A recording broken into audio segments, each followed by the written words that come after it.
श्रीमद्नेश्वर विजयते। जय माँ कालसला, जय बाबा तुगनाथ। तो कैसे हैं आप सब लोग? आशा करती हूँ आप सभी लोग स्वस्थ होंगे, मस्त होंगे, व्यस्त होंगे और खुश होंगे। खुश रहिए, क्योंकि अपने आप को खुश रखना सबसे बड़ी जिम्मेदारी है। और वहाँ पे ना वो क्या बोलता है उसे, केचुआ ऐसा गोल हो रखा था, मेरा हाथ पड़ा उसमें, मुझे लगा क्या है ये, डर गई थी मैं उसको देख के। तो खुश होंगे आप लोग, आशा करती हूँ आप लोग खुश रहिए, क्योंकि अपने आप को खुश रखना सबसे बड़ी जिम्मेदारी है। और अभी सुबह के 9 बज रहे हैं, मेरा लगभग सारा काम निपट चुका है घर का। आज हस्बैंड जी जल्दी चले गए थे ड्यूटी, क्योंकि उनका आजकल ऑडिट का काम चल रहा है, तो उनको उखीमठ जाना था। और उखीमठ जाने से पहले एक बार मेरे मायके में जाना था, क्योंकि पापा जी को देखने। और शायद माँ की तबीयत भी ख़राब हो गई है, पापा जी की तो पहले से थी और माँ की तबीयत भी ख़राब हो गई है। तो वो माँ के लिए कुछ दवाइयाँ लेके जाएंगे और देखने जाएंगे क्या है, कैसी कंडीशन है। तो वो फिर आएंगे वापस। जाना तो मैंने था, लेकिन मैं इसलिए नहीं जा पाई क्योंकि यहाँ पे जो मेरे चाचा जी हैं, परिवार के चाचा जी, उनकी बहू इसी गांव में है। और गांव में क्या होना, पहले हमारे पुराने घर के पड़ोसी थे वो। आज उनकी बहू की मतलब जो छाया होती है ना, जो छाया वगैरह की पूजा थी, तो वो लोग यहाँ आ रहे हैं। और मैंने सोचा कि शाम तक जाऊँगी, फिर उन्होंने कहा कि एक बार मैं देखने जाता हूँ, फिर उसके बाद वो लोग कहेंगे कि वो हमेशा हमेशा, क्योंकि मुझे ड्यूटी तो जाना ही है, वो लोग कहेंगे कि हमेशा जब भी हम यहाँ रहते हैं, यहाँ आते हैं, वो घर से चली जाती है। तो लोगों को बुरा भी लगता है। एक तो लोग आते भी हैं मेरे पास, उसके बाद अगर उनके घर में न रहे तो वो बुरा मान जाएंगे। तो इसलिए मैं घर में ही रह गई हूँ। और अगर धूप तेज़ होगी तो मैं गाय बांधने जाऊँगी, बाकी वहीं से घास निकालूँगी पास में ही। आजकल घास तो वैसे जितना काटो उतना कम ही पड़ता है, लेकिन यहाँ पे एक अच्छी बात है, यहाँ पे घास एक ही टाइम लाना पड़ता है। इस गांव की अच्छी बात यह है कि एक टाइम चाहे कितना भी घास आप लाओ, एक ही टाइम घास के लिए जाते हैं, 2 टाइम घास के लिए नहीं जाते हैं। तो थोड़ा बहुत जितना भी होगा वहीं पे घास निकाल दूँगी और बाकी कपड़े सुखाती हूँ पहले, उसके बाद जाती हूँ। तो मिलती हूँ आप लोगों को थोड़ी देर में, आगे जो भी होगा उसके बारे में बात करते रहेंगे। ठीक 9:30 बजे पक्षी यहाँ पे पहुँच जाते हैं। इनको भी टाइम का पता है, ये हमेशा 9:30 बजे पहुँच जाते हैं यहाँ पर। ठीक 9:30 हो रहा है, यही देखिए ये आना शुरू हो गया आंगन में अपने आप। जानवरों को तो हम बुलाते हैं चलो आ जाओ खाना खाने, लेकिन उनको भी अपने टाइम का पता रहता है, बस वो हमेशा आते हैं 9:30 बजे।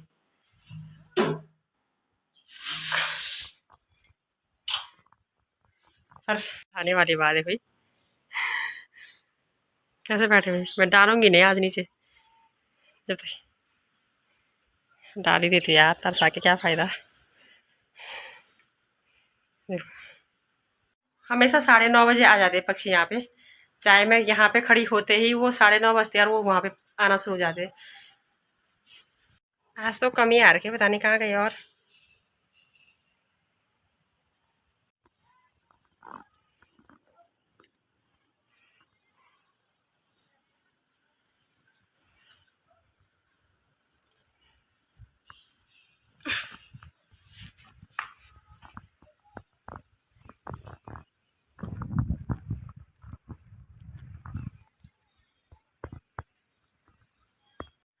कहते हैं ना, इंतज़ार बहुत बुरी चीज़ होती है। और सुबह से उन लोगों का इंतज़ार करते करते मैंने इतने काम निपटा दिए, लेकिन वो नहीं आए। हमारी गढ़वाली में एक कहावत बोलते हैं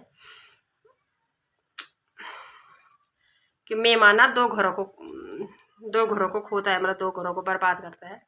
तो एक तो उसने अपना घर बर्बाद कर दिया, अपना काम धाम छोड़ के आ रहा है, और दूसरा मेरा काम धाम भी बर्बाद कर दिया, मेरा घर भी बर्बाद हो जाएगा। मैं भी उनके इंतज़ार में कुछ काम ही नहीं कर पा रही हूँ। मैं सोच रही मैं इधर उधर जाऊँ, कहीं इधर उधर चले गए और वो आ गए, तो फिर वो बिना चाय के चले जाएंगे।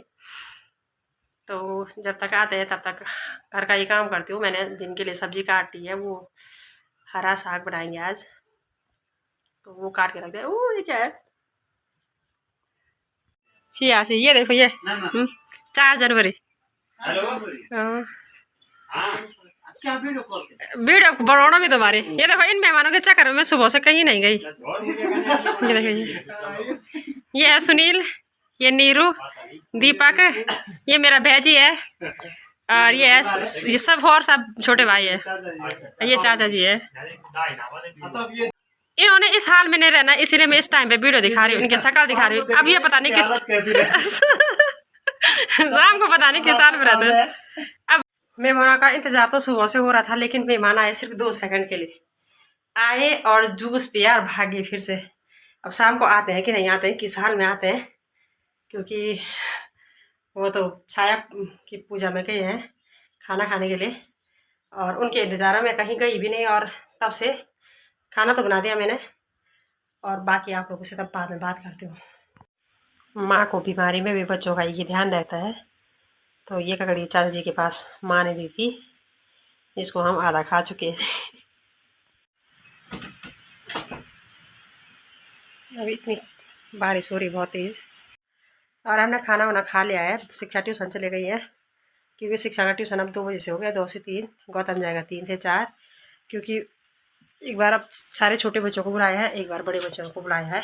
देखता है कब तक पढ़ाता है, उनसे भी ट्यूशन घर में कब तक रहता है घर में, फिर नहीं तो बच्चों की ट्यूशन की चिंता भी हो जाएगी। कोई बात नहीं, मैं तो तब इनको मैं ही देख लूँगी घर में, पर गौतम के लिए देखेंगे या तो ऑनलाइन क्लास बुक कराएंगे। देखते हैं क्या होता है, क्या सीन बनता है। और अभी जो लोग चाचा जी लोग आए थे, चाचा जी भाई लोग आए थे, वो पूजा में ही है। पता नहीं खाना भी कैसे खा पा रहे होंगे वहाँ पे, क्योंकि बारिश बहुत तेज़ लग रही है। जब तक वो आते हैं तब तक मैं सोती हूँ, उसके बाद आप लोगों से बात करती हूँ क्या क्या हो पाता है। तो आज की कहानी मैंने लिखी थी, और थोड़ा जो मेरे नॉलेज में बात थी, तो मैंने वो भगवान नंदी पे लिखी थी। तो वो कहानी मैं आपको बाद में सुनाऊंगी, क्योंकि अभी मेरे को बहुत नींद आ रही है, मैं सोने जा रही हूँ। सुबह को हमारे यहाँ पे पक्षी आते हैं, छोटे छोटे छोटे, और शाम को ये बच्चे आते हैं हमारे यहाँ पे रोज। ये देखो, ये देखो, ये कपिल, हाय कर कपिल, अभिषेक, इधर से आओ, इधर से। वहाँ पे कैसे भिखारी की तरह मांग रहे। आज का सुबह हल्की सी धूप हो रही है, उसके बाद दिन में से बारिश शुरू हो रही है, और शाम का मौसम इतना प्यारा सा हो रहा है आजकल, देखो।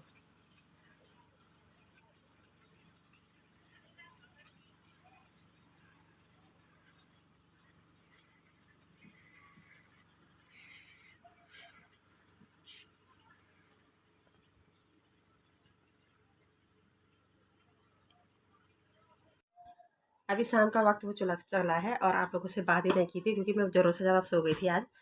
तो अक्सर हम जब भी मंदिर जाते हैं, तो मंदिर यानी शिवालय जाते हैं, तो शिवालय के बाहर एक बैल की आकृति के एक भगवान जी रहते हैं, जिन्हें हम नंदी के नाम से जानते हैं।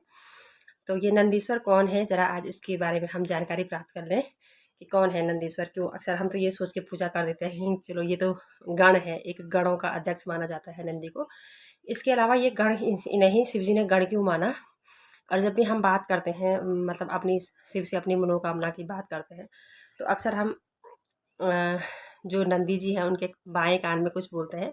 तो उसका एक नियम है, अगर हम बाएं कान पे मनोकामना बोलते हैं, तो दाएं कान पे अपना हाथ लगाना चाहिए, नहीं तो नंदी जी भी यहाँ से सुन के यहाँ से निकाल देते हैं। ऐसा मैंने, जब मैं मदमेश्वर गई थी यात्रा पे, और तब वहाँ के जो पुजारी जी थे, उन्होंने कहा था कि इस तरह से करना चाहिए।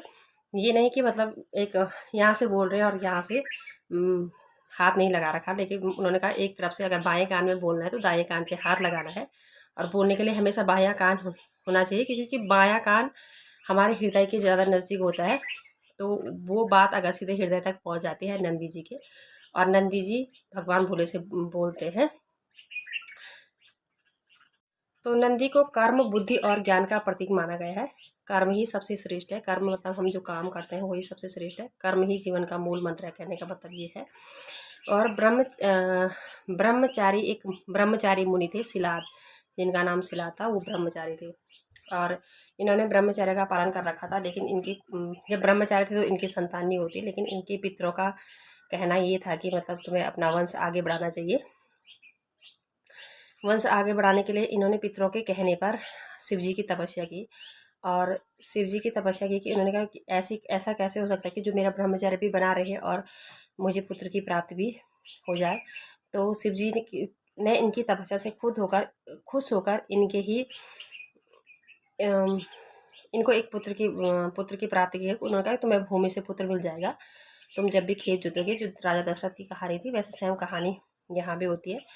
और उन्होंने कहा जब तुम खेती करोगी, खेत में हल जोतोगे, तो मैं वहाँ पुत्र के रूप में, मैं तुम्हारे पुत्र के रूप में जन्म लूँगा, और एक रूप मेरा ही होगा वो भी।